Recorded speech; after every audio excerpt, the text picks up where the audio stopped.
बोलते हैं बीजेपी और नीतीश कुमार, और फिर यहाँ पर ये मैं नहीं कह रहा हूं, ये मोदी सरकार का नीति आयोग का डेटा है। फिर जो बच्चे अंग्रेजी में बोलते स्टंटेड, जिसको हिंदी में बोलते अविकसित बच्चे, कि क्या पोजीशन है बिहार का 29 प्रदेशों में 27। जो बच्चे बोलते हैं कि वेस्टेड, इनको हिंदी में बोलते बर्बाद बच्चे, क्या पोजीशन है बिहार का 27वां 29 प्रदेशों में। जो बच्चे पैदा होते हैं जिनका वजन कम होता है, क्या बिहार 27वें पोजीशन है 29 प्रदेशों में। किस मुंह से आकर भारत के प्रधानमंत्री और बिहार के 20 साल के मुख्यमंत्री ये कहते हैं कि बिहार में हमने सब कुछ कर दिया। ये सब केंद्र सरकार का डेटा है।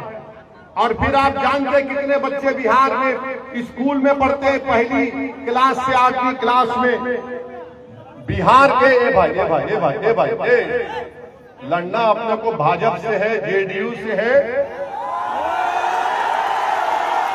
और उसको हराना है जो 5 साल से विधायक को था, मगर अपने नेता तेजस्वी और अपने ठेकेदारों को छोड़कर 15 नाम किसी का नहीं बोल सकता हो। तो बिहार में कितने स्कूल में पहली क्लास से 8वीं क्लास में बिहार का पोजीशन 24वां 28 प्रदेश में। कितना बच्चा ड्रॉप आउट रेट है, स्कूल छोड़ देता है। 29 प्रदेशों में बिहार का नंबर 28। कितने बच्चे स्कूल में जाते हैं 6 और 13 साल की उम्र में, बिहार का नंबर 17वां। और 18-23 साल में सबसे कम उम्र, सबसे कम नंबर बिहार का है। मोदी जी इतना झूठ क्यों बोलते हैं आप नीतीश कुमार के साथ? ये पोजीशन है बिहार का। और सिर्फ बिहार में 9% जनता के घर में नल जल पानी का पाइप है। ये खुद बिहार का केंद्र सरकार का डेटा बोलता है। बिहार में 28% बच्चे बिहार छोड़कर कभी पंजाब तो कभी दिल्ली तो कभी कहां चले जाते हैं, जिससे बिहार के 30 से 50% घर परेशान हो जाते हैं। ये हाल करके उन्होंने बिहार का रख दिया। और ओवैसी आता है बिहार को तो सब बोलते हैं ये यहां पर क्यों आया। अब आ जाइए सीमांचल का। सीमांचल में जो बच्चे पैदा होकर मर जाते हैं, जिसकी मृत्यु दर बोलते हैं, अरे यानी जिसको हमने अभी आप हिंदी में कहा शिशु मृत्यु दर, सीमांचल में वो है किशनगंज जिले में सबसे ज्यादा।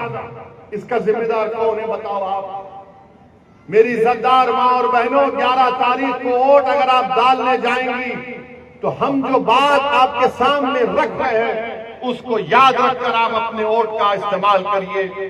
फिर आप ये भी देखिए पूरे बिहार में सबसे ज्यादा पहले कौन मरता है?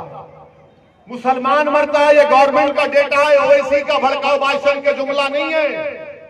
ये बिहार और केंद्र सरकार के लिए सबसे ज्यादा पहले मरने वाला मुसलमान है। और गुर्बत कितनी है बिहार में अल्पसंख्यक समाज मुसलमान की। बिहार प्रदेश कह रही है कि जो गांव में मुसलमान रहता है 50% गरीबी रेखा के दर से नीचे है, जो शहर में रहता है वो 44% है। इसका जिम्मेदार ओवैसी है क्या बताओ? मेरे अजीज दोस्तों और बुजुर्गों, किशनगंज जिले में खवानगी का तनासुब 55%। और फिर जिसको हम कहते हैं कि चाइल्ड स्टंटिंग यानी अविकसित बच्चे कितने किशनगंज में, वो करीब 40% के ऊपर हो जाते हैं। क्यों ये सब हो रहा है? क्यों ये इसलिए हो रहा है क्योंकि आप मुत्तहद होकर अपने वोट का इस्तेमाल नहीं करते। चुनाव आता है तो हमको बांट दिया जाता है, आपको बांट दिया जाता है। ये बाहरी है, ये वोट कटवा है, ये फुला है, ऐसा है, और फिर ये लोग राज करते हैं। आप जानते हैं कि बीजेपी ने किस तरह का माहौल पैदा कर दिया। किशनगंज को सीमांचल की लड़ाई मजलिस लड़ रही है और बीजेपी बोलती घुसपैठिया यहां पर। अमित शाह कर बोलते, जनता में खड़े होकर बोलते जनसभा में, भाइयों बहनों घुसपैठियों को भगा दो। वो बेचारी जनता, हाँ अरे अगर घुसपैठी है तो 11 साल से प्रधानमंत्री के हसनैन साहब है या ओवैसी है? बताओ गृह मंत्री, कहां घुसपैठी है? सीमांचल को बदनाम किया जाता है।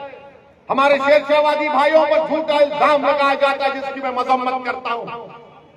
अगर घुसपैठी 65 लाख नाम इलेक्शन कमीशन ने निकाले पूरे बिहार से, तो मालूम हो 2 घुसपैठी निकले सीमांचल से, वो भी कौन थे? बोलो मोदी, उनका नाम बोलो। बोलो अमित शाह, उनका नाम क्या था? उनका नाम क्या असद था? उनका नाम क्या हसनैन था? नहीं था उन दोनों का नाम। हाँ मोदी जी, एक घुसपैठिया को आप अपनी बहन बनाकर बांग्लादेश से दिल्ली में लाकर बिठाकर बैठे, उसको बांग्लादेश लेकर जाइए। अगर बांग्लादेश का रास्ता नहीं मालूम तो वैसी बताता है आपको कहां से ले जाकर छोड़ना होगा।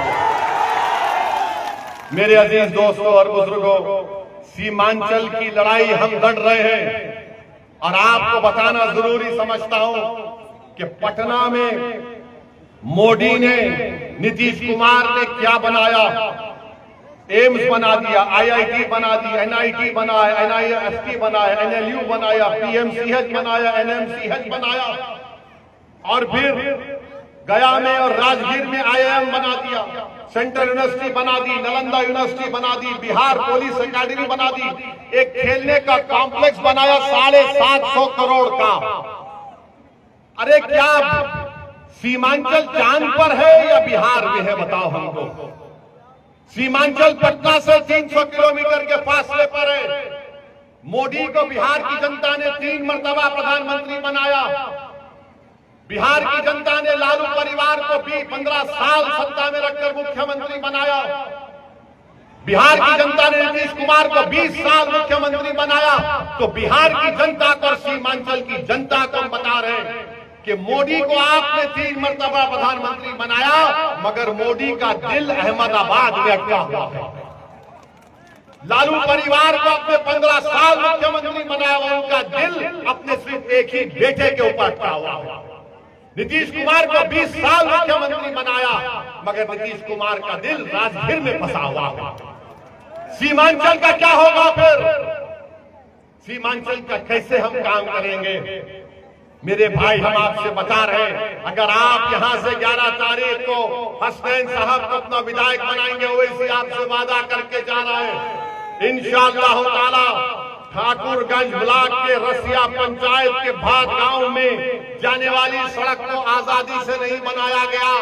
हसनैन साहब, आपको रोड बनाना पड़ेगा, आपको चक्का जाम लेकर करना पड़े, चक्का जाम करेंगे। अगर आप बोलेंगे आ जाओ, तो दिन ओवैसी हैदराबाद से मैं भी निकल कर आकर बैठ जाएंगे। और फिर पुलवामा पंचायत में गिराबस्ती में सड़क आज तक नहीं। अरे पूरी विधानसभा में ऐसा लगता है कि रोड नाम की चीज ही नहीं, मगर तुम्हारा वोट लेकर, तुम्हारे वोटों की रोड पर चलकर कोई पटना को चले जा रहा है, मगर तुम्हारे गांव में रोड बनाने का काम नहीं कर रहा। अब आप बताइए कि यहाँ पर इतना बड़ा बड़ा मसला मसाइल है, क्या क्या नहीं हो रहा है? सीमांचल को पसमानदा इसलिए रखा जा रहा है ताकि सीमांचल के बच्चे अपनी जवानी को बर्बाद करके हैदराबाद, दिल्ली, मुंबई, पंजाब में जाकर वहां पर काम करें। जिस दिन सीमांचल के बच्चे को इंसाफ मिलेगा, तालीम मिलेगा, रोजगार मिलेगा, तो ये दिल्ली, हैदराबाद और पंजाब और मुंबई में बैठने वाले ताकतवर लोगों की जिंदगी में बर्बाद हो जाएगी, क्योंकि उनका खिदमत करने वाला कोई नहीं रहेगा वहां पर। ये काम हम करेंगे, और आपको हम बता रहे हैं मेरे भाई, ओवैसी तुम्हारे दरमियान में खड़ा होकर कह रहा है कि सीमांचल में एक तेज रफ्तार की दिल्ली सीमांचल की रेल लिंक की जरूरत है। हम लड़ेंगे इंशाअल्लाह ताला उसके लिए।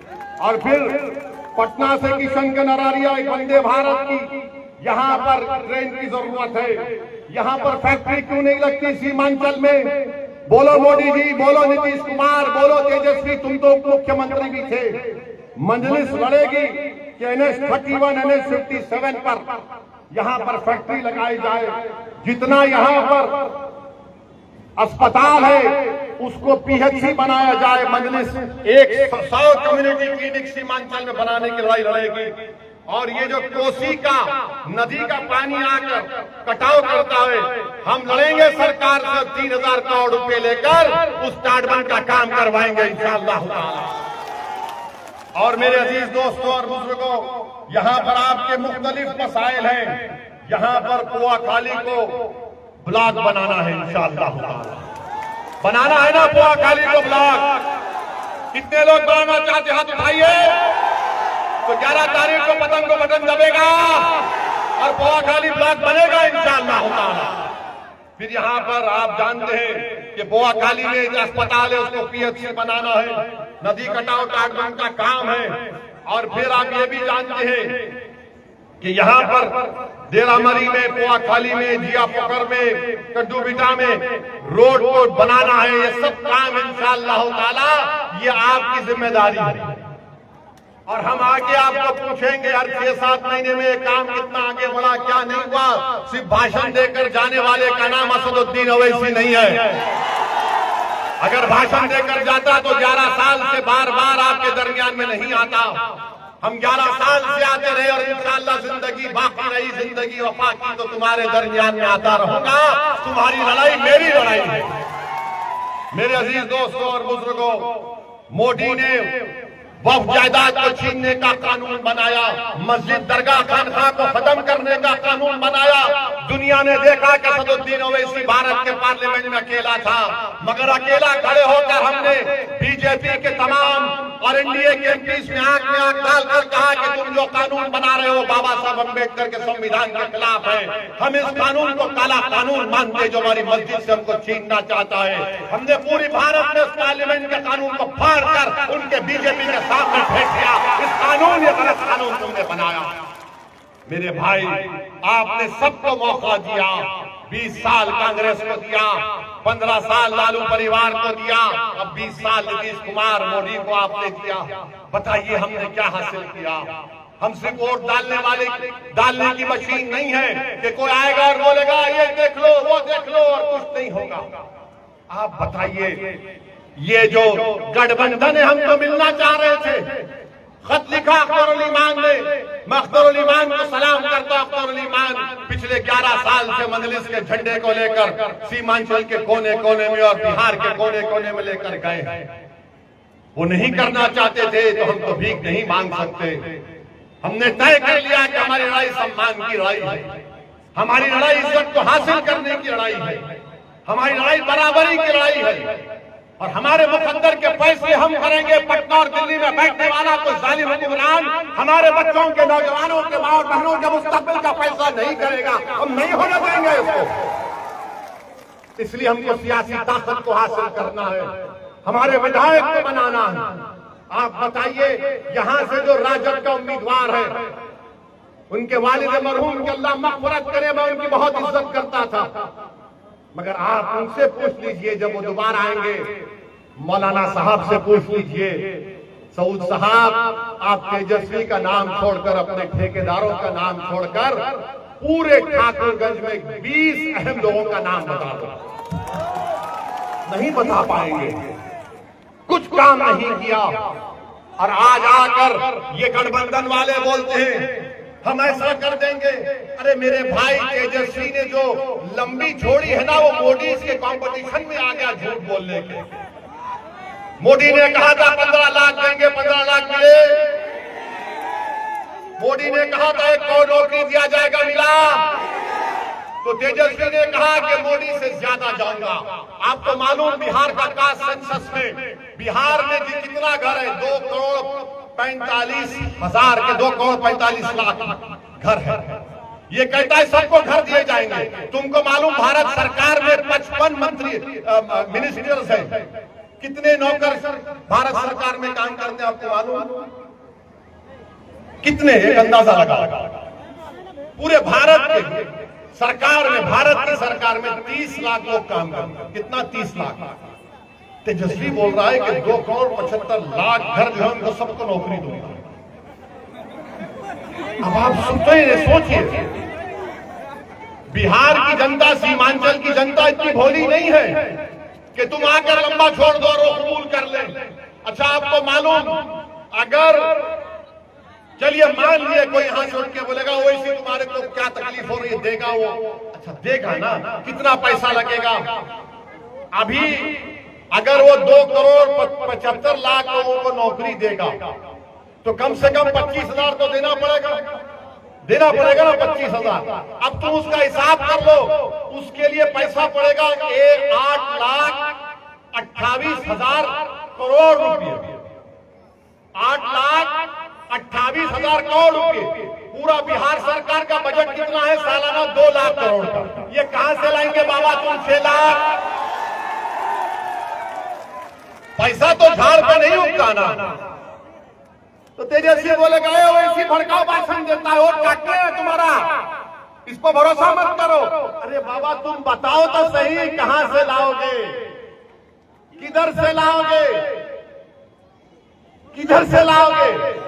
आप कैसा फिर बोलते कि अगर कोई सुनो बैठो, अगर कोई ये बोलता है कि इंटर्नशिप में हम नौजवान को फैक्ट्री में इतना पैसा देगा, कौन सी फैक्ट्री है यहाँ पर? वो तो बता दो प्यारे, कौन बता दो ना। कुछ नहीं है मगर आकर बोल दिए। अच्छा आप ये बताइए, वक्फ का कानून पार्लियामेंट में बनता है ना, देश के लिए बना पार्लियामेंट में, बिहार सरकार ने तो नहीं बनाया। अगर बिहार सरकार बनाती तो दूसरी सरकार आकर खत्म कर देती। मैं कह रहा हूं कि वक्फ का कानून काला कानून है। ये कह रहे हैं कि हम आएंगे तो कानून को बंद कर देंगे। कैसा बंद करेंगे? अरे पूरे देश का बना हुआ है बाबा। अगर तुझे नहीं मालूम तो कोई वकील को बिठाकर सुन ले, समझ ले, उसके बाद कुछ बोल दे। और फिर आप इस तरह की बात करके चले जाते हैं। मेरे अजीज दोस्तों और बुजुर्गों, मैं आपको बता रहा हूं, मैं ठाकुरगंज की जनता को पैगाम दे रहा हूं, आप मेरी बात को गौर से सुनिए। तेजस्वी यादव के बगल में बैठकर वीआईपी पार्टी के हमारे मुकेश भाई को मैं सलाम करता हूं। उन्होंने अपने समाज के इतिहास पर पूरा भरोसा करके कहा कि मल्ला समाज तेजस्वी के साथ है। अगर हमको सत्ता मिलेगी तो मल्ला समाज पूरे बिहार में 3% उप मुख्यमंत्री मैं बनूंगा। वीआईपी ने कहा कि मल्ला का बेटा उप मुख्यमंत्री बनेगा और जो 17% अल्पसंख्यक समाज बिहार में है वो क्या करेगा? दरी बिछाएगा। तुम दरी बिछाओगे या मुख्यमंत्री बनोगे? हाथ लाकर जवाब दो। तुम मुख्यमंत्री बनना चाहोगे? अरे जोर से बोलो कि मुख्यमंत्री बनेंगे। जब मुख्यमंत्री बनने का दावा कर रहे तो याद रखो मेरी इस बात को, अगर मल्ला का बेटा उप मुख्यमंत्री बनेगा तो मोहम्मद का बेटा भी प्रधानमंत्री या फिर मुख्यमंत्री बनेगा इंशाअल्लाह ताला। अबू बकर का बेटा भी मुख्यमंत्री बनेगा, उस्मान अली का बेटा भी मुख्यमंत्री बनेगा, उमर का बेटा भी बनेगा और फातिमा का बेटा भी बिहार का मुख्यमंत्री बनेगा। ये कोई बात नहीं है कि हम अपने मकसद में कामयाबी हासिल ना कर सके। अपने ख्वाब देखो, याद रखो, तुम जितने ख्वाब देखोगे और अल्लाह की जात पर भरोसा करोगे और जुस्तजू करोगे हक के रास्ते में, तो जिस तरह तुम जुस्तजू करोगे रास्ते आराम से साफ होते जाएंगे। मगर अगर तुम पहले से ही सोच लोगे ये क्या बात कर रहा है मेरे भाई, ये होने वाली चीज है इंशाअल्लाह ताला। तो आप तैयार हैं अपना मुख्यमंत्री बनाने के लिए? तो 11 तारीख को क्या करना पड़ेगा आपको? ठाकुरगंज में क्या आवाज आएगी बताओ? किस पर बटन दबेगा? कुआखाली में क्या आवाज आएगी? पतंग पतंग की आवाज आनी चाहिए। तो इंशाअल्लाह ताला इस उम्मीद पर जा रहा हूं कि आप लोग अपने इत्तेहाद की ताकत और कुव्वत पर इंशाअल्लाह यहां से मजलिस के उम्मीदवार को मिले बनाएंगे, ताकि ठाकुरगंज में सही मानों में ये तरक्कियाती और विकास का काम हो सके। आपका बहुत बहुत शुक्रिया। अस्सलाम वालेकुम व रहमतुल्लाह।